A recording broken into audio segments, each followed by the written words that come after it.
Welcome to empowerME Conversations, a podcast from the Atlantic Council.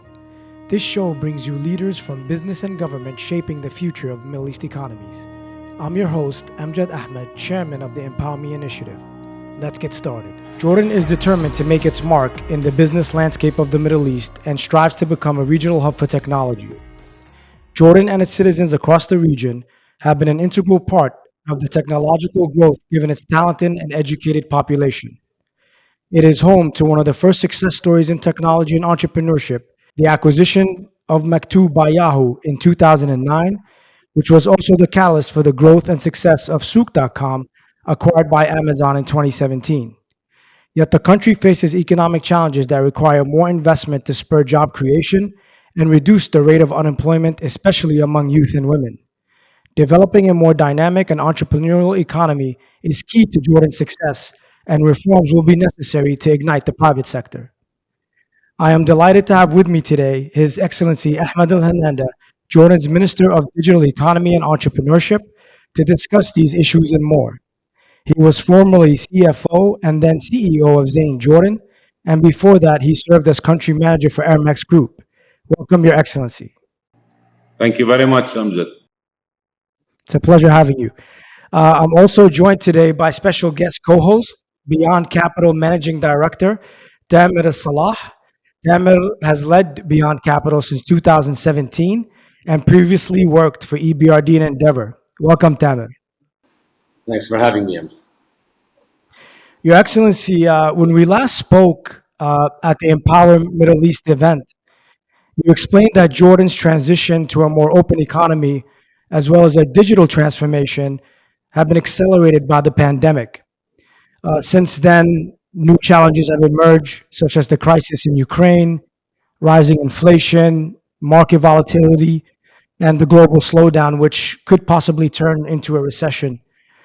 How have the economy and the entrepreneurial ecosystem in Jordan been impacted as a result? We're surrounded by so many challenges. So what's happening in Ukraine and Russia is a drop in the ocean of challenges that our youth is facing. Talking about the unemployment, talking about inflation, and so many skills and the need for new skills. But the thing is, our youth entrepreneurs and startups in Jordan has been always good at dealing with challenges, has been always good in making the best use of challenges and turn these challenges into opportunities. And this is why we find out plenty of new ideas coming up from the youth and the startup ecosystem that has to do with e-commerce, that has to do with fintech, that has to do with agriculture, that has to do with health, that has to do with transportation and overcoming challenges of transportation, that has to do with gig platforms and gig jobs, that has to do with so many other solutions that they provide in a very creative way. Actually, we reached out to an ecosystem that include hundreds of new startups in different fields, hiring thousands of Jordanian youth into this ecosystem, and plenty of very high promising Jordanian startup companies that they have the potential to actually cross the border regionally or internationally. And what we're trying to do over the coming period is actually build on this strength that we have within this ecosystem. And support the players within this ecosystem to actually have better access to markets, have better access to finance. We're working towards upskilling Jordanian youth to maintain a very consistent supply to the entrepreneurial ecosystem in Jordan, as well as there is a big discussions going on towards improving the regulatory environment and the policies that actually has to do with this ecosystem, either on the higher level, like the investment environment law that is being with the Parliament today to be discussed, or on the level of the entrepreneurs and the entrepreneurial ecosystem itself through the national entrepreneurship policy, as well as the strategy and the 22 initiatives that actually comes out of it. You mentioned several important issues. When you talk to entrepreneurs today, what is the priority for you in terms of what you need to move forward? The main priority is to grow this ecosystem, is to stabilize this ecosystem, is to identify this ecosystem as a standalone sector that needs a special requirements, that needs special regulatory environment, that needs special support network, that requires an involvement of the government towards their main needs. As I said, we're focusing on 4 main pillars today when it comes to startups. One is helping them to access new markets, either through financial support or through opening a market accessibility channel, or through hiring intermediaries that support them to access the targeted markets they're looking for. We're helping them to access finance. So we work with our partners in the UAE towards an investment fund in grow companies of $100 million. That we're in the process of forming the vehicle that is going to run this fund over the coming period. Plus, we're looking at a source of funding in form of grants for the ideation stage of the startup life cycle. We're looking at talents and making talents available through DigiSkills, a non-for-profit organization that was established in partnership with the ministry. That has the main mandate as identifying the exact needs of private sector, focusing on the SMEs and startups, and make sure that they create the right programs, the upskilling programs that makes the supply of resources and talents available for them at all times, in addition to the regulatory framework and the regulatory environment, which is something that we need to always look at and make sure that we provide them with the environment, the regulatory environment that actually helps them to grow and helps them to sustain their businesses. I want to give Tamer a chance to comment here, given he's deep in the ecosystem and speaks to entrepreneurs all the time. So please, Tamer. Thank you, Amjad. Your Excellency, always great to see you, and I'm glad to be here. And I wanted actually to follow up on one of the points with regards to the entrepreneurship policy, given that we were part of this as well. The ministry worked hard on gathering the private sector all together so that we can come up with a national policy that covers all the gaps, including what the entrepreneurs feel, the investors, and the private sector in general, and the support organizations. Maybe perhaps one advantage or one thing that came out of the pandemic is the adoption of technology across all sectors, following on what Amjad said, asked in his first question, and how that expedited the process. My question is, given that we got all this attention from all those government entities, from all the private sectors, the one that were resisting perhaps change, how can we maintain that now that things are getting back to normal? Now that the forcibility of those isn't as strong as before. How can we really maintain? How can we push and maintain that momentum that we gathered back then? As a government, actually, having been in the private sector as well for a long time, you have been pioneering, and pushing for entrepreneurship support, whether through your time being at Zain or with the startups Grow in Taj. the private and public sectors were forced into adopting technologies. And can this really be maintained going forward? How do you see that from the government point of view, at least from the government perspective and the other ministries now? هلا يعني one of the main objectives is to secure sustainability of every single policy that we come out with. As you know, we have the national entrepreneurship policy approved by the cabinet. So the entrepreneurship policy is now part of the public policy. It's part of the government commitments towards providing every single support possible to this ecosystem to grow and to achieve its objectives. On the other side, that the entrepreneurial ecosystem is actually forcing itself into the economy. So they're going to be the main drive behind securing the sustainability of supporting this ecosystem. The unemployment is our main challenge. It's the nightmare of every single official in this country.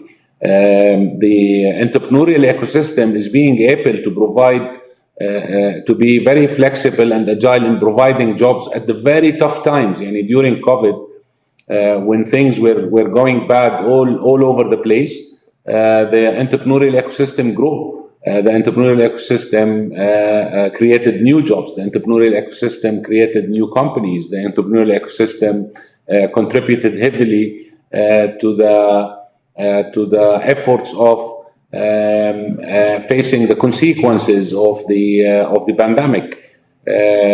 And this will not stop moving forward. We're talking about, I'll give you a small indicator. The Jordanians' daily internet consumption, today stands at around 10,000 terabytes per day. And that tells you, Jordanians are heavily online. When they are heavily online, they're going to need the services online as well. So they're going to need an online ecosystem that provides them with services while they are actually living within this virtual world. And that's where the startups and the entrepreneurs comes in. So the behavior changed. The consumer behavior changed. The dependency on the online services is maturing, and that is opening the door wide open for the sustainability of most of the companies operating within this ecosystem. And at the same time, it's the purchase power allocated to the services provided by the entrepreneurial ecosystem is growing heavily. And if we take the e-commerce as an example, we have so many players now within the e-commerce sector under the entrepreneurial ecosystem, and they're very sustainable, and they're growing in a very healthy way. On the other side, that the ministry, the entrepreneurial responsibilities or the entrepreneurial ecosystem responsibilities were assigned to the ministry back in 2019. So the ministry changed from being the Ministry of ICT into the Ministry of Digital Economy and Entrepreneurship, which means the government has decided to have the entrepreneurial ecosystem as a mandate, as a mandate for the ministry, which means we have a team responsible for the policy, a team responsible for the strategy, and the team responsible for the implementation and the sustainability of this. The Vision 2030, the economical reform, also has allocated a separate pillar for that, and identified the importance of supporting the innovation and creativity of the Jordanian youth through the entrepreneurial ecosystem. The public sector reform, which is going to come out soon, also touched based on the importance of that. On the other side, even on the procurement policy, we're trying to accommodate the startups and the entrepreneurs and the SMEs, giving them the chance, an equal chance to participate in the in providing their services and products to the government and be part of the digital transformation strategy moving forward.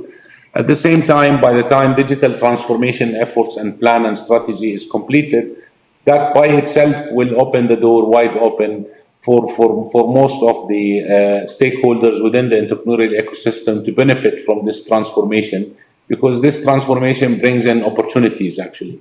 And at the end of the day, once you move into cashless economy, okay, is actually an indirect support to every single service provider in the virtual world or the services provided through technology. The good thing about technology-driven new solutions, it's creating a tremendous number of jobs in Jordan. We have two targets at the ministry. One is to increase the number of employees within the ICT and the entrepreneurial sector, and at the same time increase the number of jobs that are highly dependent on these sectors. Today, if we talk about the delivery applications, for example, we have more than 15,000 Jordanians working for these companies. The company has maybe 50 employees or 100 employees, but they have 15,000 people doing delivery, they're highly dependent, and these jobs are actually enabled by that technology. If we talk about the passenger smart apps, the passenger transportation smart apps, we're talking about not less than 20,000 people working within this sector. But if you take the number of employees for the companies offering this service in Jordan, we're talking about a few hundreds. But if we look at how many people or how many jobs it created for others indirectly, we're talking about 20,000 jobs. So we're looking at something and I think the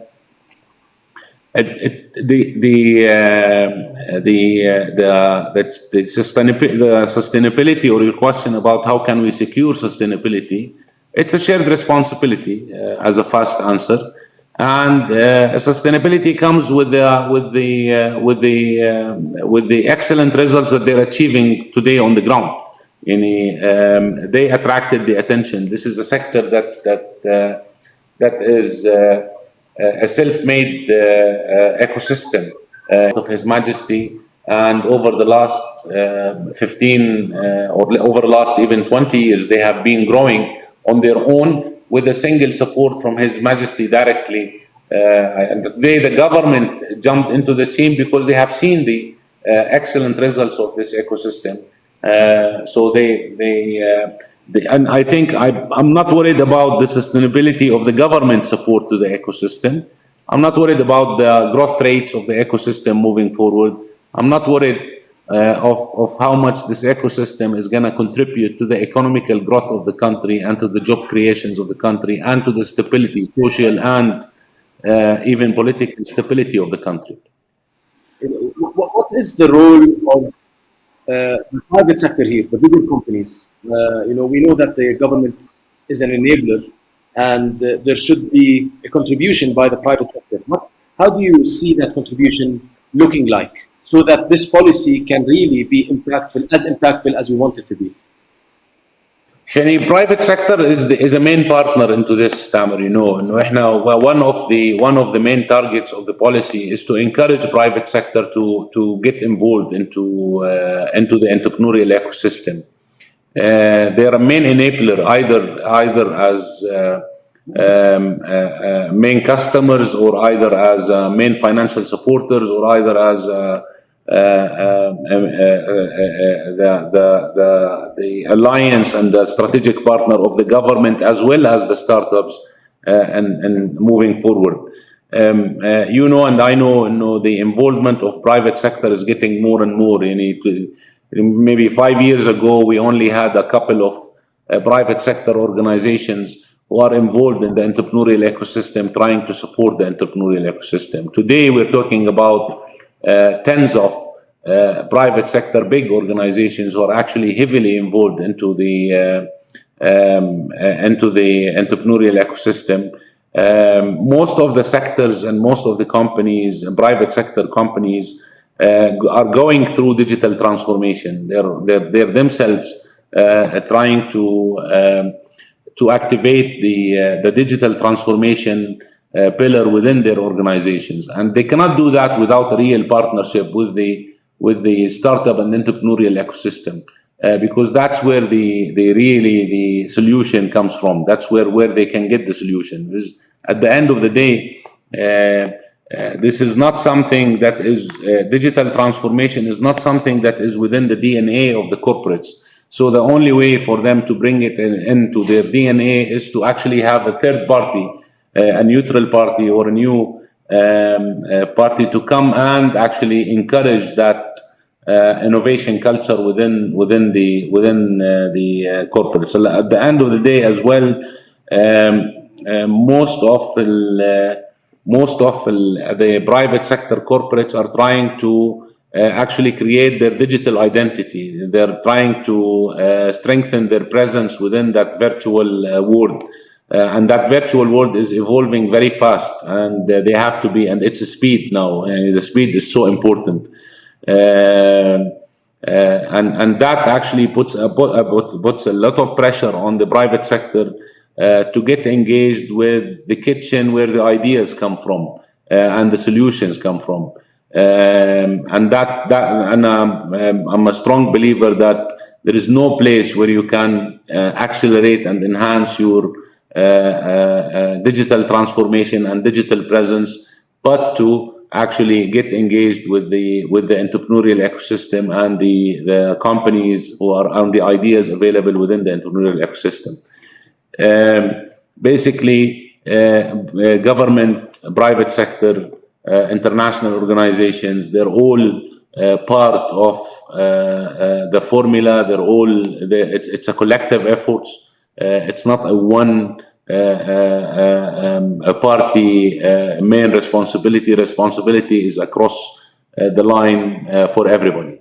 You talked about a couple of critical things that I think for the sustainability of the ecosystem are very critical. One is, given the size of Jordan's economy, access to big markets is critical.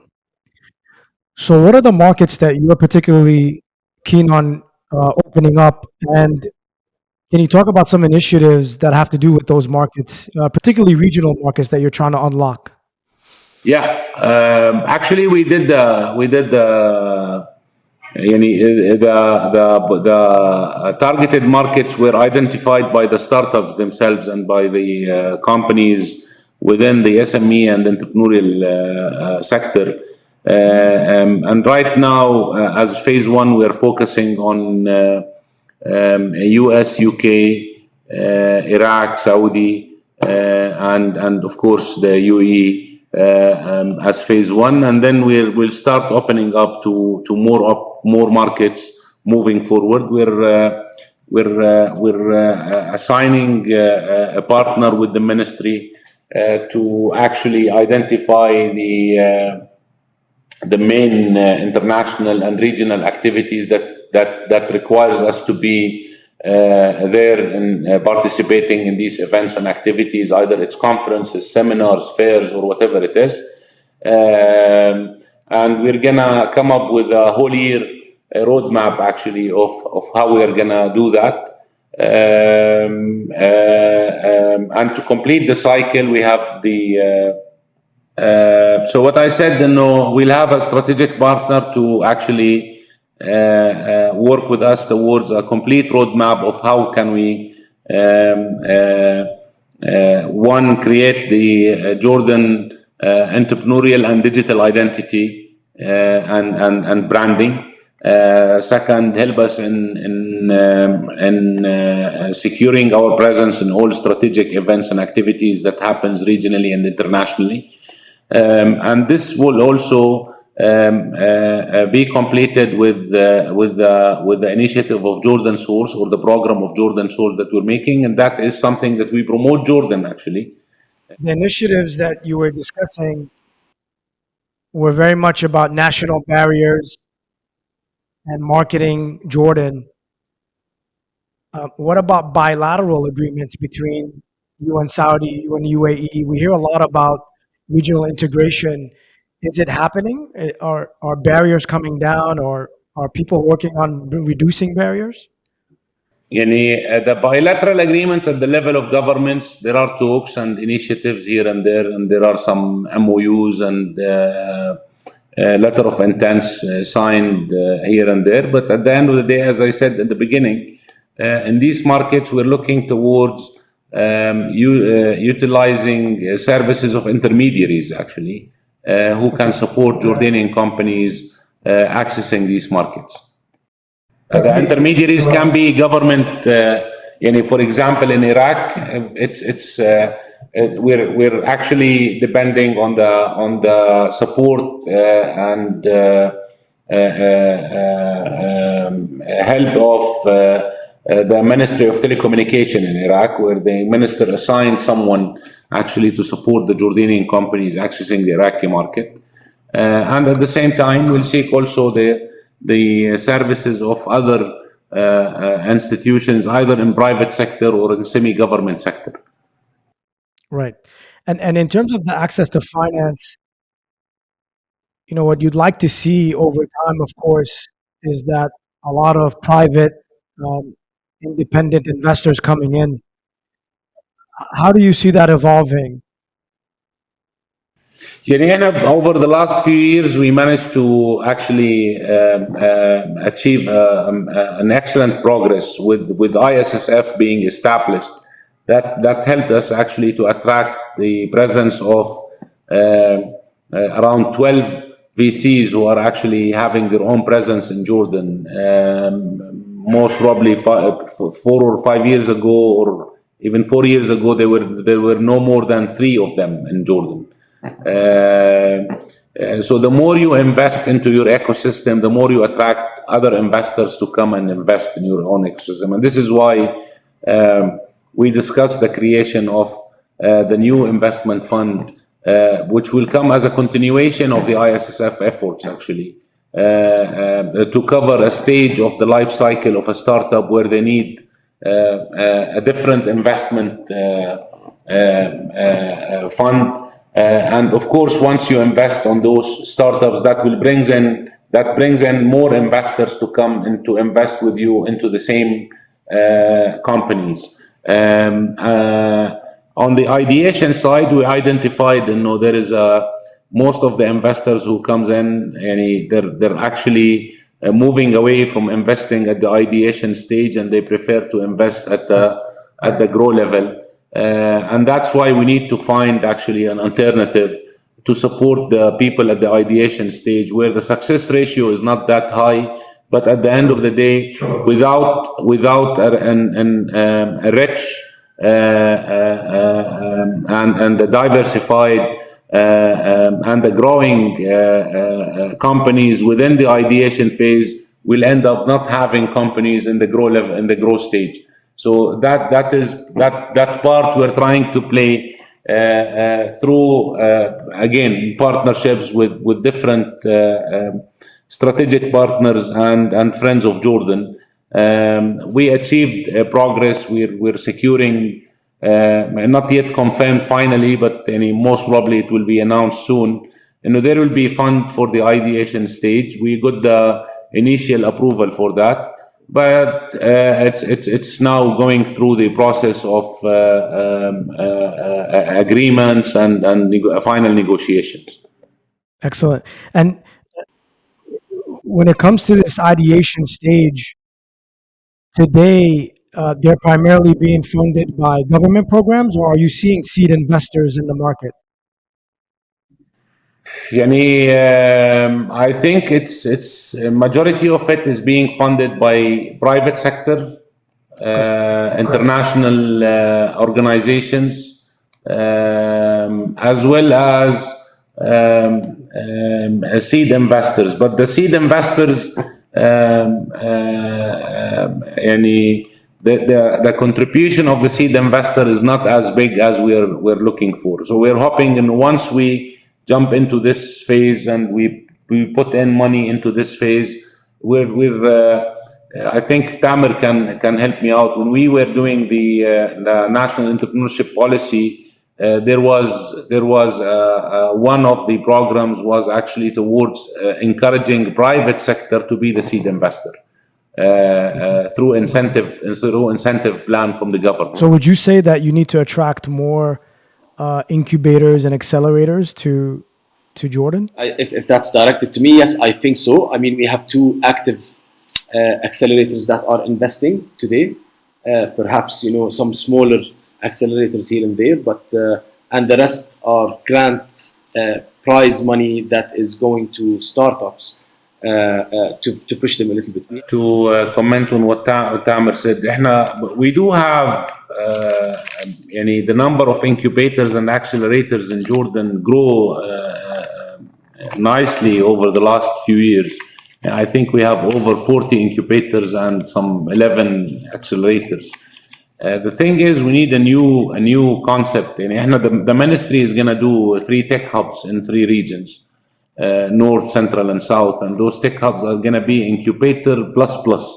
We're trying to be more or less a startup studio rather than just an incubator and accelerator in their traditional definition. So I think what we need is more of startup studios ideas. We need to introduce the startup studio concept within Jordan, and that's what makes sure that an idea is safely transformed into a sustainable project. That's a great point, Your Excellency. Are there particular sectors that you as a government want to encourage more entrepreneurship within these studios? For example, the UAE does smart city startups, agriculture. Are there particular areas that you're going to push for in terms of entrepreneurship? Yeah, and as I said, we're doing the one. For us, we have other than the our entrepreneurship national policy and the strategy and the projects that comes out of it, we have other incentive programs that is targeted towards actually startups and entrepreneurs that has to do with helping them to achieve or to grow or to scale up outside their zones, or to hire employees, or even to cross borders. On the other side, we're creating 3 tech hubs. We're financing actually the creation of 3 tech hubs that they are actually an advanced version of a normal incubator and accelerator. Very soon we're going to finalize the central awarding, the awarding of the central hub, and then we're going to go to the north and south. And in the south, we're trying to do a network of incubators and accelerators. On the other side, we have around 160 knowledge centers that falls under the management and the umbrella of the ministry. We transformed 50 of those into incubators, and we actually signed with private sector operators to run those incubators and make sure that they get more people involved within the entrepreneurial ecosystem, or provide them with a workspace. You mentioned that a lot of this activity, the knowledge centers, the hubs, will drive more people into entrepreneurship. Are you seeing that on the women's side as well? We're seeing that women are much more involved in entrepreneurship across the Arab world. Is Jordan experiencing the same? And I think most of the percentages that I hear about women involved in the entrepreneurial ecosystem, we're talking about more than 40%. I think we stand at 45% as an estimation. So yeah, women are heavily involved in the entrepreneurial ecosystem in Jordan. We're looking towards actually enabling and encouraging women in the governorates to be involved into this ecosystem. The minute you go outside Amman, the challenge for women is much bigger than the challenge for the challenge for female is much bigger than the challenge for a male. The reason is, a male can actually mobilize easily. The female cannot mobilize easily out of their own zones. Yeah, women and enabling women and empowering women and supporting women to get into the entrepreneurial ecosystem and create their own opportunities within their zones is something that is on the agenda and on the priority list. Okay, Tamer, what are you seeing in terms of that? Yeah,